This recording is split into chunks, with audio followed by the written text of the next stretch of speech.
We're going up and down, over and over. It's the same old thing.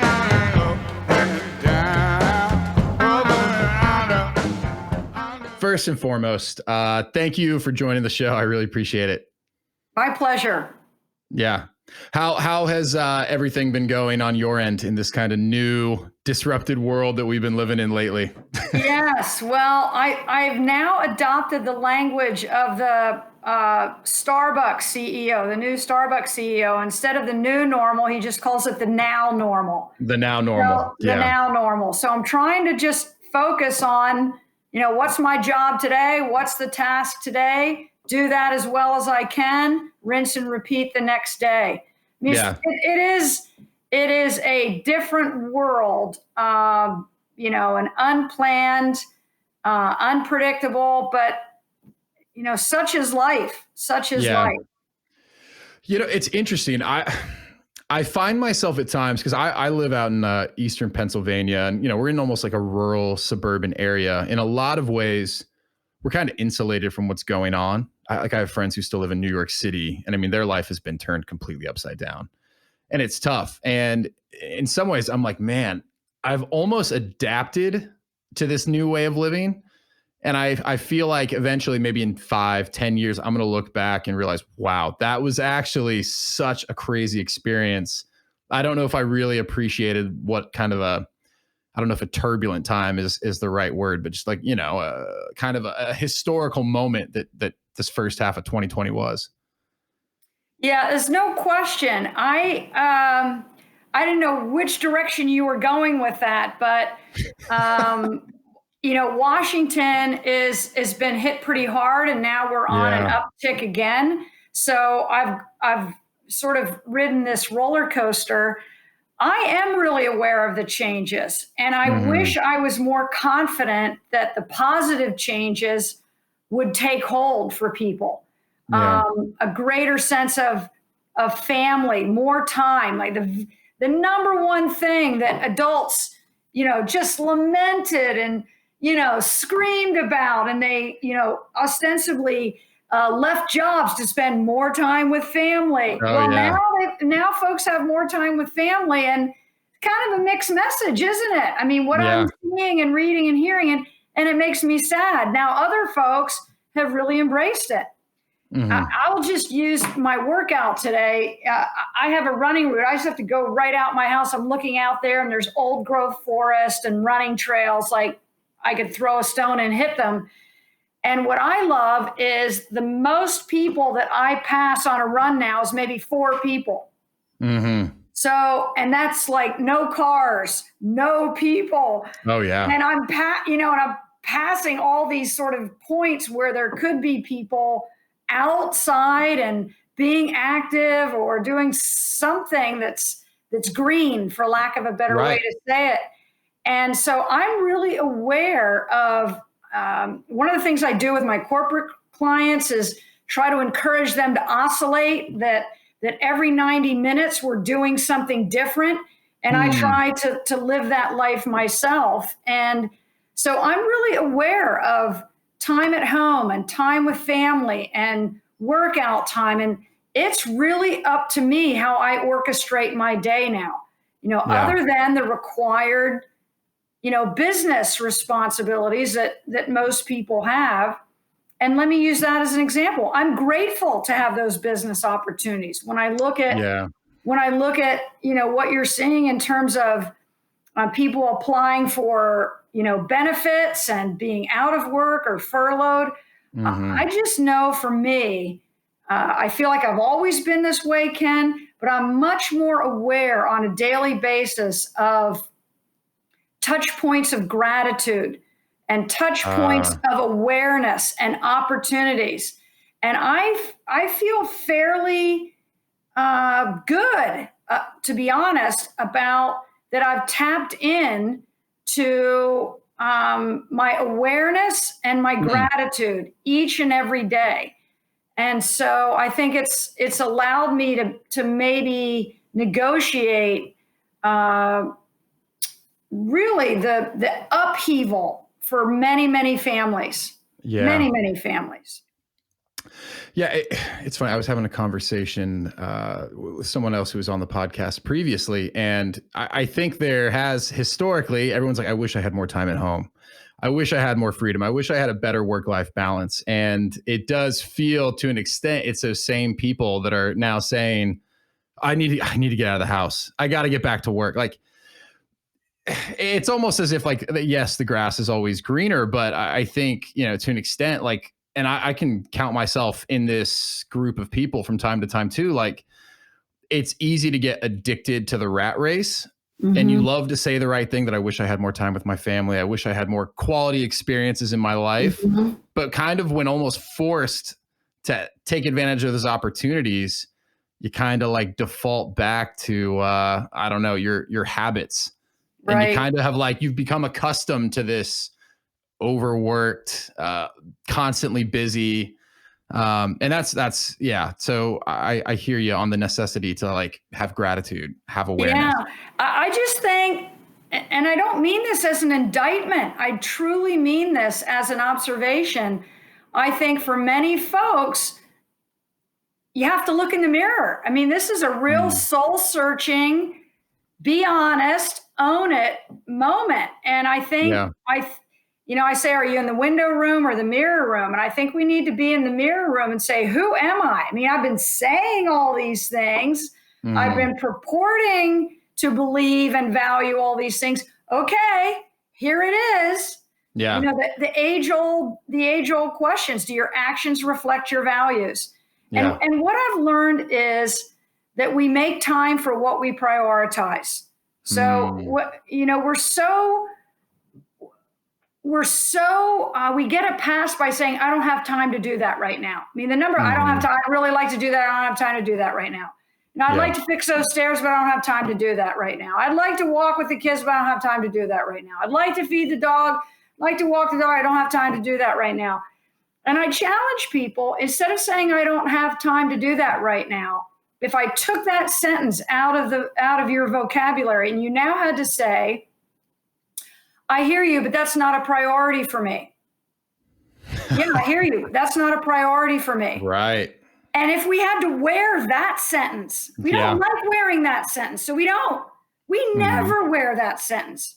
But saying, oh, I'm too busy, I don't have time, pass.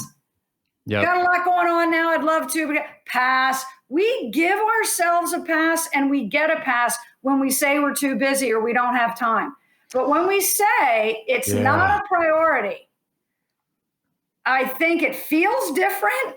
And I think we ought to live with that uncomfortableness. Let me just use a simple example. Yeah, please do. In the good old days, in the good old days when I used to go to my fitness center to work out, I'd leave the car, go in, immediately start working out, either my warm up or ab work or whatever. Just leave the car, walk 30 steps, start working out. And I was working out facing the windows. This, you can tell the impact this made. Remember, I'm telling this story because of owning it's not a priority for me.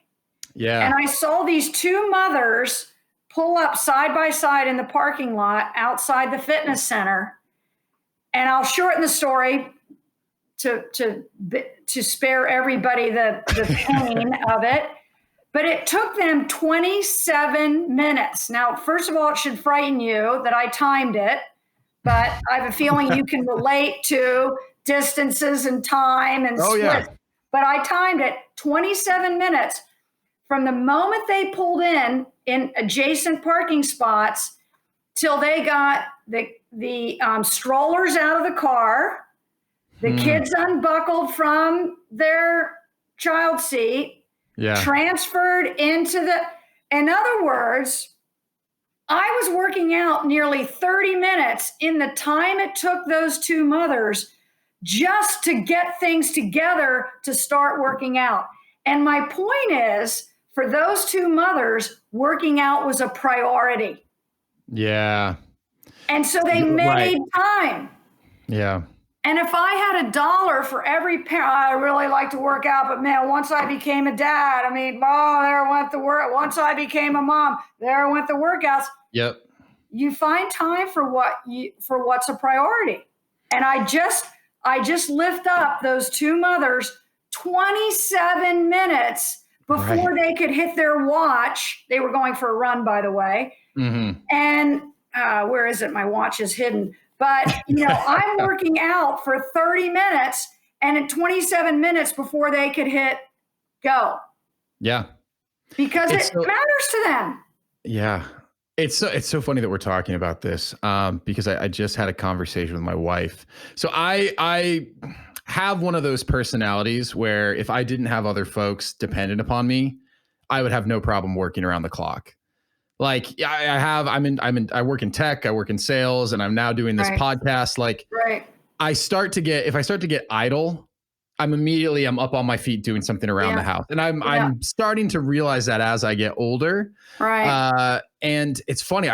Recently, I know that we weren't expecting to talk about this, but I've had those moments of realization, where it's like I have 3 young kids and now is the best time. And what am I choosing to prioritize? You always have this vision. It's like, well, I just got to get to a certain point or a certain level of success. And I need to get to that place. And it is uncomfortable to address it. It's like, am I really making the conscious choice to prioritize something else over like this precious time with my kids? Or to your point, like, what else am I prioritizing over like my own health and well-being and like making the time to work out? And it's hard, but I love that example of like the mirror. It's like time to reflect a little bit on, to what extent do your actions actually reflect the values that you've kind of been touting up until this point? Right. And again, I want to emphasize, I don't say it as a gotcha. I don't say it to call people out, but I say it because I just think we're not being very honest. And so when you don't start from an honest place, I'm not sure what you move forward into. And I think it's really critical. And again, I'm going to come back to that phrase, do our actions reflect our values? I know our language reflects our idealized self. That I'm clear on. Everybody's language, depends on the person, but it goes family, faith, blah, blah, we just have it memorized. We just are constantly giving that acceptance speech in our daily life. Pitch. Yeah, when we get to the microphone, but you're going, okay, how did you spend the first 2 hours when you got home from work? Right? Or what did you do before you went to work? Or on and on and on. And how many hours are you working? And how many times are you checking the phone? I mean, I smile at so much. Like I'll watch people shop. I'll watch a mother and daughter, a father and family shop, and everybody's on their phone. And yet if you ask them, what did you do today? They'd all say they went shopping together, but nobody was in the same place at the same time with the same people. Yeah. They were physically present, but they weren't together. Yep. And it isn't an indictment on cell phones, right? Mine's not very far away. It's just being honest and accurate and aware and then owning it. Yeah. And I actually think it would be freeing. I actually think it would be helpful. And I think we'd be living more authentically if we were a little more honest. Yeah. And I think too, everything that you're saying requires that the individual take that time to reflect. Because I think a lot of this is just habitual, right? And you don't 100%. You don't even realize, even though now you're given this, for some people are out of work and it's obviously horrible. And to your point, got to be grateful if you still are in work, but it could almost just be habit, like you're just keeping the grind going. And so it's like you have to stop and reflect. And you might not like what you find, and there might need to be some course correction that takes place, but it's that just the pausing to recognize, to your point, do your actions reflect your values? I love that. Right. And I just say absolutely. Self-reflection, honest, critical, not as in negative, but critical as in critically evaluate. Look at what's happening. I just say amen to that point, that we critically evaluate who we are, what we're doing, where we're spending our time and energy, and then ask at the end of the day, is that the honest vision that I want for myself? Again, are those my priorities? Not what I say, right? The adage, and I try to change it a little bit because otherwise people just tune you out. But what you do speaks so loudly, I can't hear what you're saying, right? Yeah. Just a little bit of a play on that old adage. What you do speaks so loudly that I can't hear what you're saying. And there's eyes upon us all the time. And I mean that in a really healthy way. Like, all of us serve as role models for other people, can and often do. So, who are we, and how have we constructed self? I look at the clients that I work with, Ken, and they didn't just happen to become world champions. They weren't out for a run and then all of a sudden decided, they're at Olympic level. I mean, this was a plan. This was the goal. This is the work. This is the priorities. This is a daily quest to say yes. And with every yes, there's an equal and opposite no, right? Every time you're doing something, by default, you're not doing something else. Yeah. So it's the same in all of our lives. I mean, the process isn't different. The outcome is different. The notoriety is different. The pay scale might be different. The rewards might be different. But for my experiences, the process is very, very similar. Yeah. That makes total sense. So, and you mentioned, right, the athletes that you work with, and it sounds like you're also doing things on the corporate level as well. Yeah. This might be a broad question. Number one, I was so excited to have this conversation today because of just all of the things that you've been a part of that, like, for me in my life, and I imagine a lot of people in my generation, were such like pivotal, lasting moments in sport. Like, I mean, I remember I was born in 87. So I remember like the 96, I think it was the 96 Olympics, right? The 96. And then 96 the 99 Olympics, World Cup. first gold medal in women's soccer was the 96 games. Oh my God. I mean, I vividly remember that. And as I get older, like there's less and less that I vividly remember. So it's notable that stands out. So I have a ton of questions for you, but your title, I feel like more broadly, and stop me if I'm getting into this incorrect, is mental skills coach. Yeah. I think that's the most inclusive performance enhancement specialist. If you get out of sport, right, then the language changed. But yes, mental skills coach. And there's certifications and credentials and everything else that, you may or may not want to get into. And the only reason I bring that up is because I'm living in the world that it seems to me that everybody who's accomplished anything all of a sudden now is a purported expert on mental skills. It doesn't quite work that way. I think Instagram might have a little bit of a role to play there as well. Because you built a deck at your house doesn't make you a general contractor. So I think, credentials and education become important, especially in this time that people vet who they're hearing from and make sure that they have the competence and the credentials to speak. But yes, mental skills coach. And I probably, the easiest thing I say, and I will say that my actions do reflect my values. I really have 3 jobs. I'm a tenured full professor at a private liberal arts university. I am a mental skills coach to male and female Olympic and professional athletes in a variety of sports, some of which I can talk about and some of which I can just say, the area, like NFL or Major League Baseball rather than individual names, or Olympic swimmers or whatever it might be, or PGA golfers. Where Michael with Phelps, Tiger Woods, with US soccer, and USA Ice Hockey. I can talk about those teams in particular because they've gone public with our work together. So that's why. But yes, I mean, I'm even in the midst of it. And then the other third is corporate consulting and corporate keynote.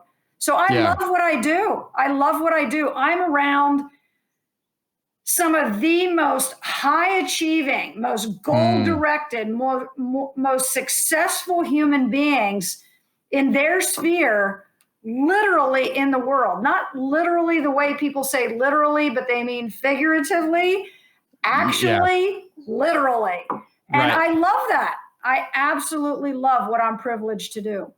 Yeah. And so I feel like someone here's mental skills coach, they might have a perception of how you're helping these elite high achievers, reach some sort of peak performance. But I guess from your perspective, like how would you describe what you're doing for your clients? Yeah, it might seem like an odd beginning, but how you phrased that question reminded me of it. First of all, I'm not a clinical psychologist, right? My PhD is on the education side. Yeah. So I don't work with individuals who have clinical depression. I don't work with individuals who are referred to for mental health services. Yeah. So there's a difference between performance enhancement and mental health support. And right now in the public, they're getting conflated. People think mental health is mental skills. Those are two different careers, two different professions, two different areas of expertise. For lack of a better way to say it, I work with normal, non-clinical, elite superstars. Yeah. They're fantastic at what they do, but I'm not seeing them for clinical issues, right? Yeah. And I'm going to say this because he's very public about it. There's going to be a new HBO documentary. Michael Phelps. Oh, I was joking when I said his name earlier. I did not mean to. Listen, I'm going to use that name to say Michael Phelps is very public about his battle with depression. Yeah. Misty Franklin is very public with her mental health battles, also with depression. Those are mental health issues. I work on the other side of the psychological sphere, and that is performance enhancement. Yeah. So back to your question, what do I do with athletes? The simplest way I say it is that each human being has a performance gap, a gap that exists between where they're currently performing and what's possible for them. I'm a member of Marathon Maniacs, and it's an international running group, and I'm a half fanatic, right? It's these four guys created this international running group. And I look at your credentials and I look at Ironman competition. And the reason I'm using that is for a lot of people in the world, being a multiple marathoner would be a big deal. Right. When I'm talking to an Ironman, I go, I just run marathons. Well, and don't let me take. I do a decathlon. Don't let me take more credit than I deserve. But you understand what I'm saying? Yeah. It's all relative. It's just keep moving. But my point is, everybody has a gap between where they are and where they could be. Yeah. And my goal, my hope, and why clients hire me is on the psychological side to help narrow that gap. To help narrow the gap between where they are and where they could be. Listen, they're already mentally tough or they wouldn't be world champions. They're already motivated or they wouldn't be major league all-stars. Yeah. They're already goal directed or they wouldn't be NFL quarterbacks. And I could go on and on and on. So I'm not giving them something they don't have. What we're trying to do is refine their skills that they have. Just use any NFL team. Are you a Steelers fan? Are you a Browns fan? So I grew up in Arlington, Washington, actually. So I know your neck of the woods well. So I'm a Seahawks fan. Okay, good, great. So let's use the Seahawks. That's a great example because they have a full-time mental skills coach, right? Mike Gervais. So they don't have Pete Carroll coaching them because they don't know how to play football. Right. They don't have a quarterbacks coach because Russell Wilson doesn't know how to throw the football. The reason I'm saying that is people don't hire me because they don't have something and they want it.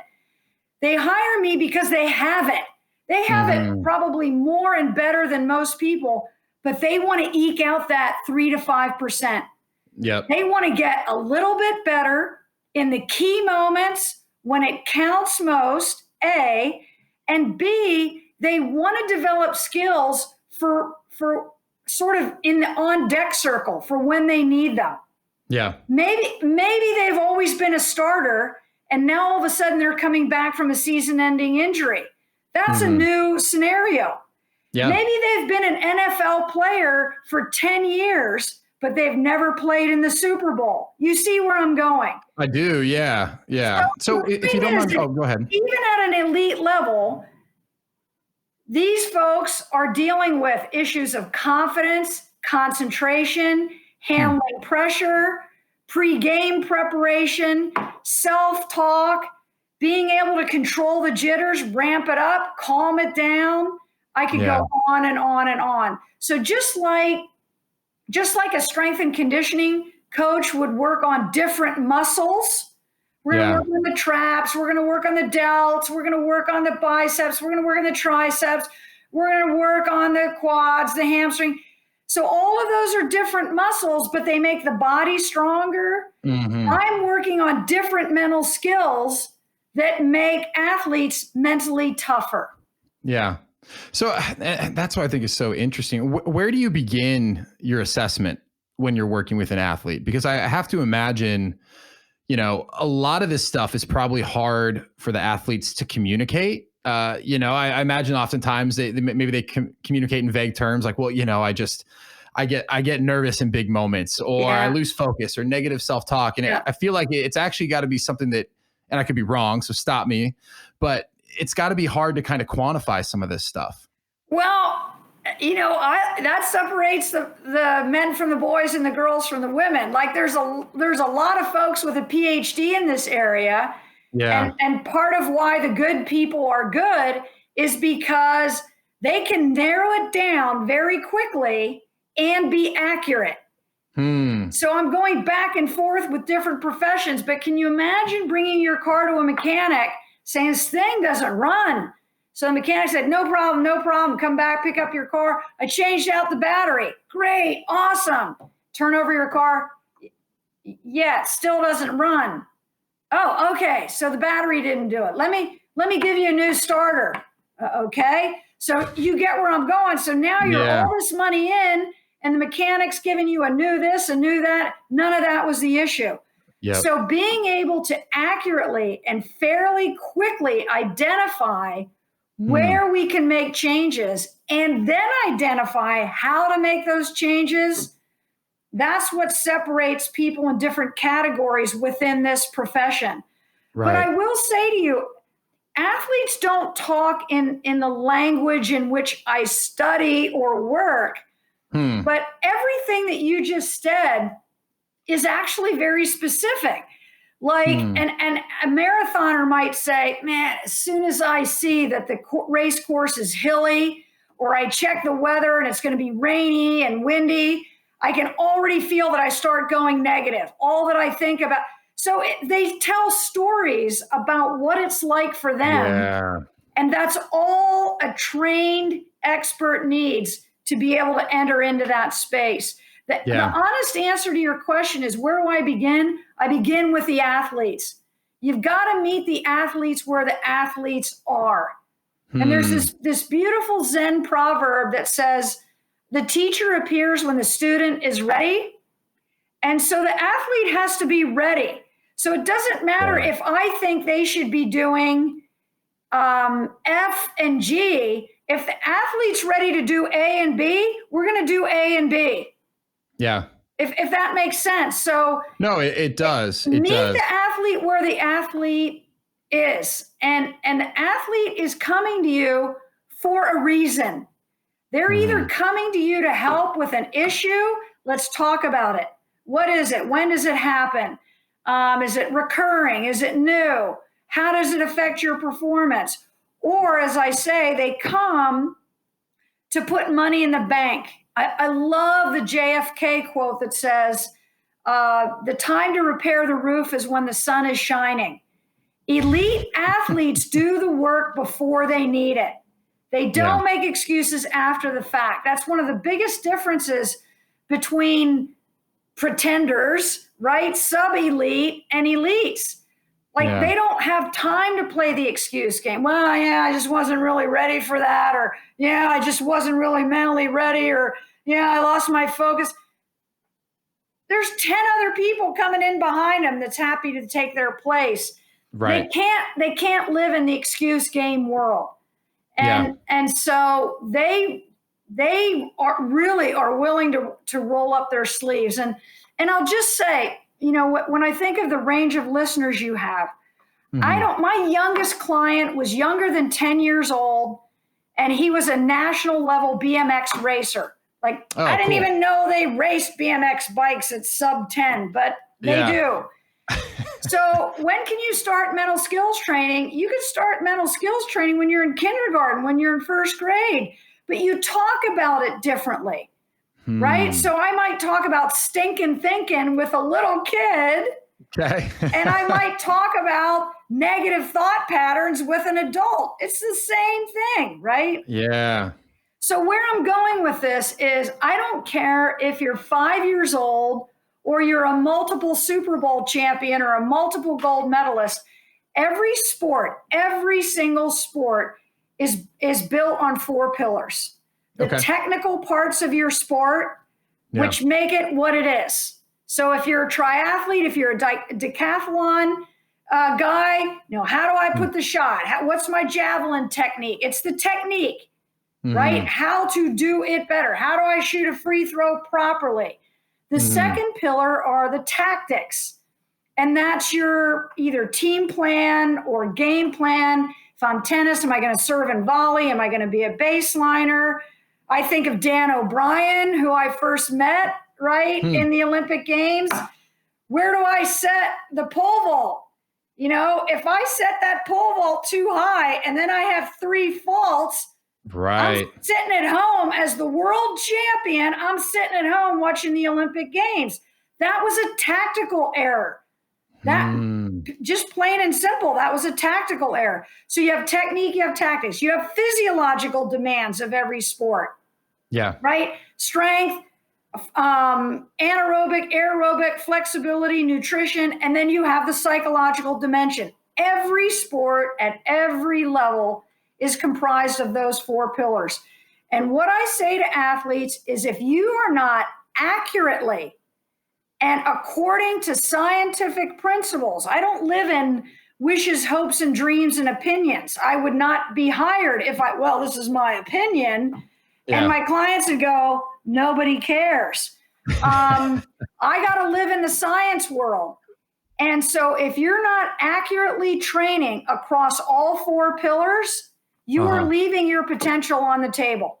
You are leaving some portion of your potential on the table. And in my world, in professional Olympic sport, they aren't able to do that, and they aren't willing to leave some of their potential on the table. They're trying to eke out every degree, every percentage, every improvement, because that is the difference at elite levels. Yeah. Well, and you said something too, the mental skills training can start with someone who's a kindergartner. It's just putting it in their terms. And that makes me wonder, from your perspective, and knowing that you work with individuals at a really high level, and that's incredibly specialized, for people listening, they're probably like, okay, well, like, where do I start? I might not be an Olympic athlete, but I have my own goals, or like, I just want to be a better dad. Yeah. I want to show up and like perform better at work. Are there kind of like, you talked a little bit about pillars from a mental peak performance state. Are there like some key kind of like foundational principles or areas where people can start to focus and get educated on how to improve their mental game? Or what do you think? Yes, but you see me hemming and hawing because there's such a range. And the answer is yes within that range. Like I could deal I could deal with 3 different athletes, and one is working on skills 1, 2, and 3, and one could benefit from 4, 5, and 6, and the other from 7, 8, and 9. So I think being well versed in all of the key mental skills areas is advantageous, so that you know. And I'm already giving a hint. They're skills. They are not abilities. They are not determined at birth. They're not hereditarily determined. They're not biologically determined. Can certainly be influenced, but these are skills, and skills can be practiced, they can be developed, and they can be improved. What would I say were common areas that I would think anybody would benefit? One is confidence. And that probably surprises a lot of people. They think, man, you're working with gold medalists, you're working with world champions. How's confidence an issue? Right. Well, the better you are, the more you understand how tenuous that performance is. And so at elite levels, confidence is a huge issue. You'll never hear them talk about it in the media. You're never going to hear them talk about it at a barbecue when we're allowed to have barbecues again. But it is an issue because so often your confidence is related to what your last performance was. Yeah. And so confidence really takes a hit. That was a good meet. Oh, my confidence is high. That was my worst meet ever. Low confidence. That was a great performance. So for many people, confidence is a roller coaster. If you're in sales, you get those 9 no's. Oh. It's hard to maintain your confidence. So that's I'm just trying to use both business and sport. I'd say I love it. I'd say bringing confidence under control. It's not much of a joke. It's more an observation. But I think for many people, they view confidence like the weather. They wake up and they hope it's going to be a confident day. And it's like, doesn't work that way. You've got to make your own confidence. And there's skills and techniques that we can use to do that. So I would say confidence. Okay. And is part of that too, and I don't mean to interrupt, but you said something that's kind of resonating for me. And is it for elite athletes? And I mean, even put myself in this position, it's kind of like you're tying your value to performance to an extent, right? Like you said, like it's these external factors that kind of dictate your confidence. And it kind of seems like you need to somehow, and I imagine through these skills, you've got to uncouple that. You've got to uncouple 2 things. You've got to 3 things. You have to uncouple your identity from your performance. We are not our performance. The performance is behavior. It's not who we are. So I also work with athletes in transition. I have about 3 or 4 elite athletes. Anybody would know their names. And they started the work a year before their retirement because they knew retirement, the transition out of elite sport, is a major challenge. And so it's harder if you have what's called a sport identity, that you view yourself as your performance, as that person. Because at some point we're going to have more birthdays, right? And and now the other side of it is, I guess that's why they have masters level competition. But you get my point. Point taken. Sport identity is a challenge that you need to start working on very early, and parents need to work on that with their kids. You are not just a volleyball player. You are not just a runner. You are not just. You're all kinds of things. And I worry how COVID has robbed games and seasons from so many kids, from youth to high school to college. To the pros. But they are more than athletes. And I'm struck by how the weighting of the media is on the athlete self and not as much on all the other facets of who they are. That's just an aside. But sport I completely identity, relate to that. uncoupling confidence from performance. So we want confidence to be tied to execution, to delivery of the plan. Like, did you stick to the plan? Did you follow your mile pace? Did you use the technique we've been working on? So we want to tie our focus on performance, not to outcome, but to the process. Yeah. Easier said than done. So we want to uncouple sport identity. We want to focus on the process rather than the outcome or the product, right? Yep. And then 3, in terms of who we are, we want to focus on the controllables, right? CTC, control the controllables. Okay. And I don't have control of the outcome.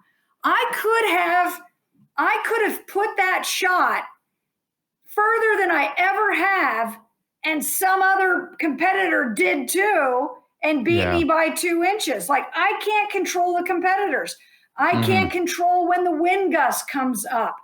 I can't control so when we focus our performance on what we can control and on committing to the plan and to our actual mastery of that plan, then it's much easier to maintain confidence rather than the highs and lows that come with numbers, place finishes, or wins or losses.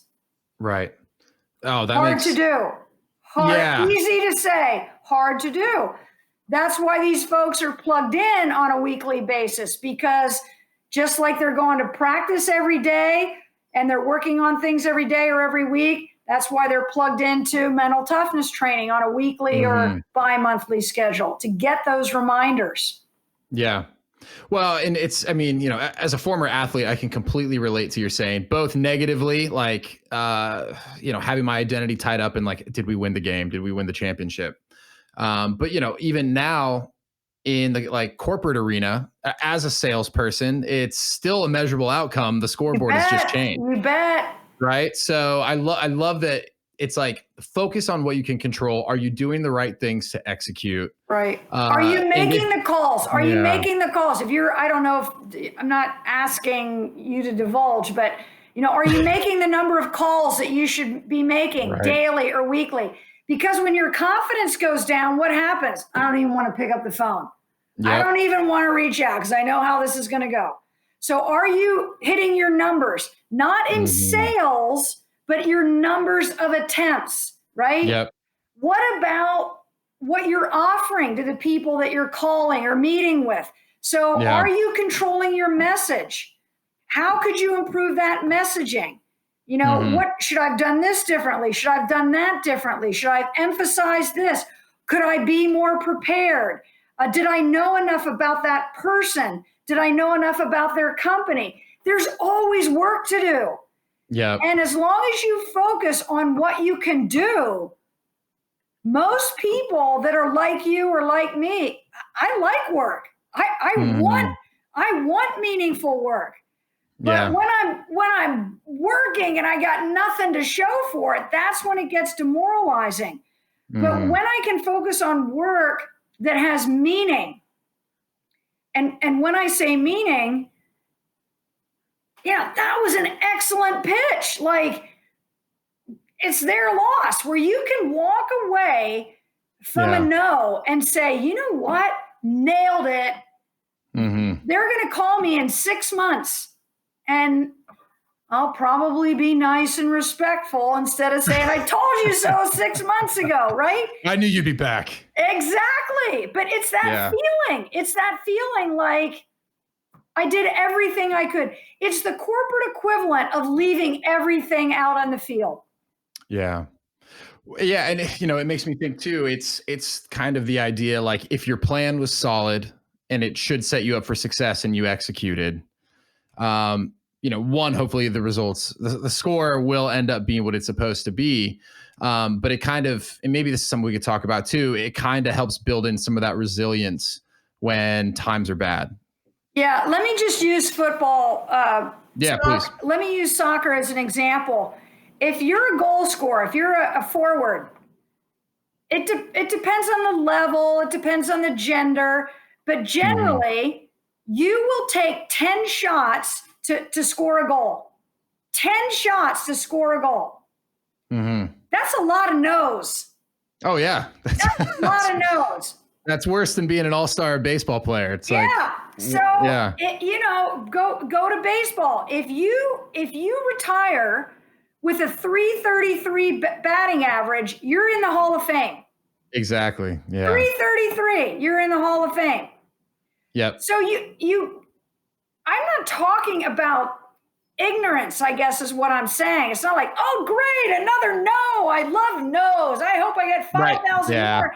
But it's really understanding that each shot brings me that much closer to a goal. It's that way to reframe it. That I've missed 8, man, 2 more, and I got my goal. It's that, right. There's this wonderful story about Andy Roddick, top 5 tennis player in the world.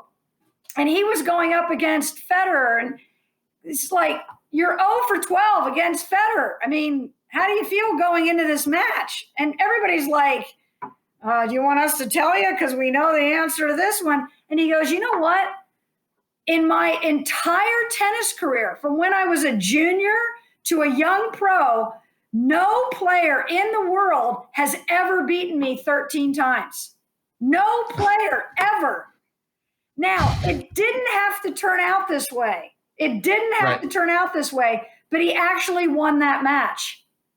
That's awesome. But he didn't have to win that match for that story to hold. Like you've got to anchor yourself in possibilities.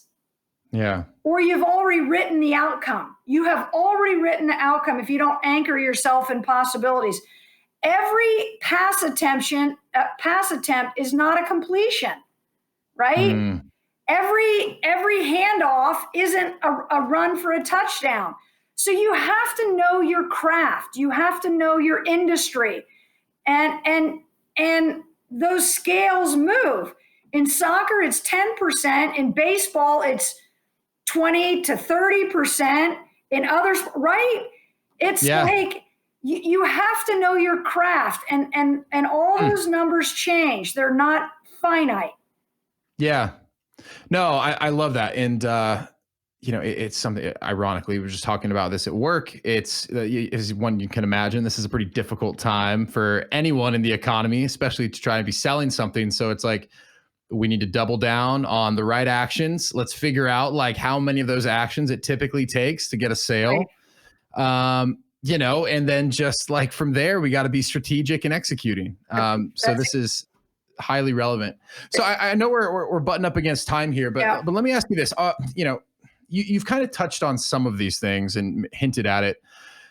Are there like a set of mental, I guess, skills or traits that tend to separate like the elite performers from the pros, the average? Yeah. Okay. You're holding up 2 fingers. Okay, There is.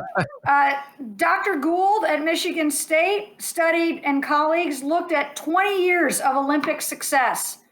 And they looked at what made Olympians different from non-Olympians, medal winners. I mean, that's the $1 million question. What right. If you're gonna narrow it down, what do you want to focus on? And what the research fairly consistently shows is there's 2 qualities.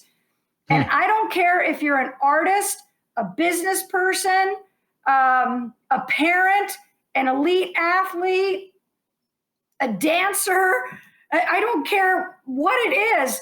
Yeah. These 2 qualities are something that anybody can lock onto. One is intrinsic motivation. Okay. And intrinsic motivation, as opposed to extrinsic motivation, intrinsic motivation simply said, you're doing it because you want to, not because you have to. What do we have to do for fitness? We don't have to do anything for fitness, but this is what you get to do. Yeah. How many calls do I have to make? You don't have to make any.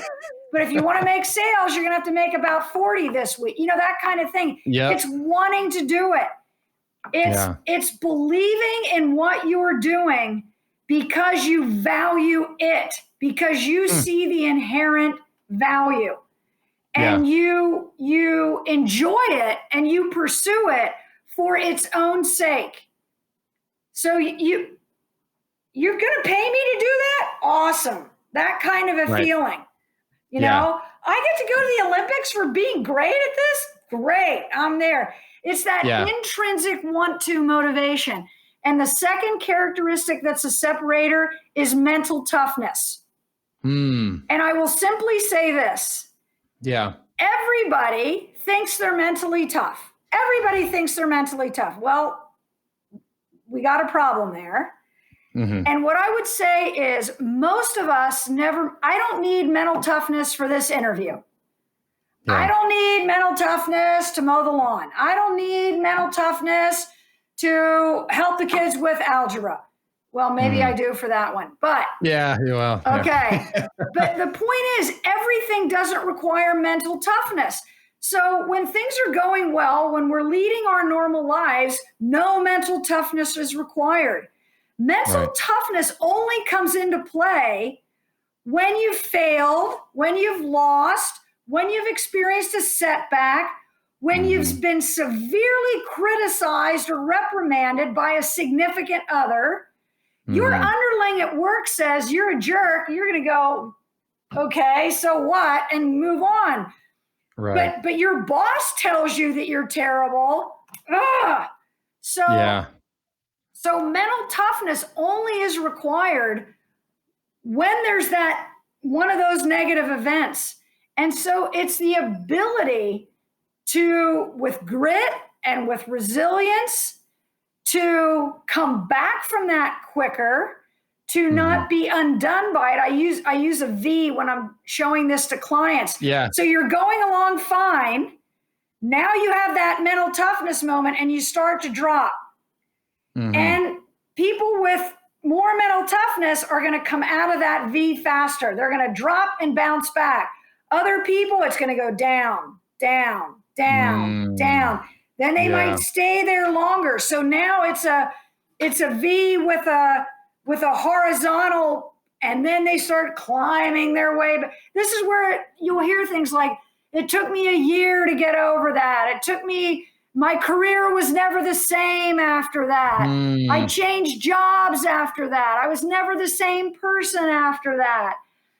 Whatever it might be, it's that ability to extract the lesson from that negative event and to say, so extract the lesson, incorporate it, and come out the other side stronger, wiser, more determined, more aware, more capable, more realistic, and not be undone by it.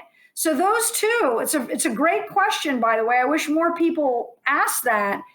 Is if you're only going to focus on two things, I would focus on intrinsic motivation and mental toughness. Oh, perfect. That's awesome. And I know we need to get going, and we could probably have done a whole hour on mental toughness, but thank you so much. This has been such a wonderful conversation. And for people who would like to follow you or learn more about you, where can I point them?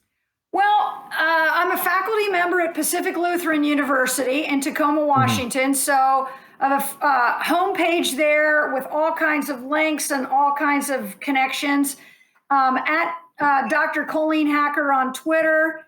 And those are probably the two best places. Awesome. We'll make sure to put that in the show notes. And thank you again. This has been a lot of fun. My pleasure.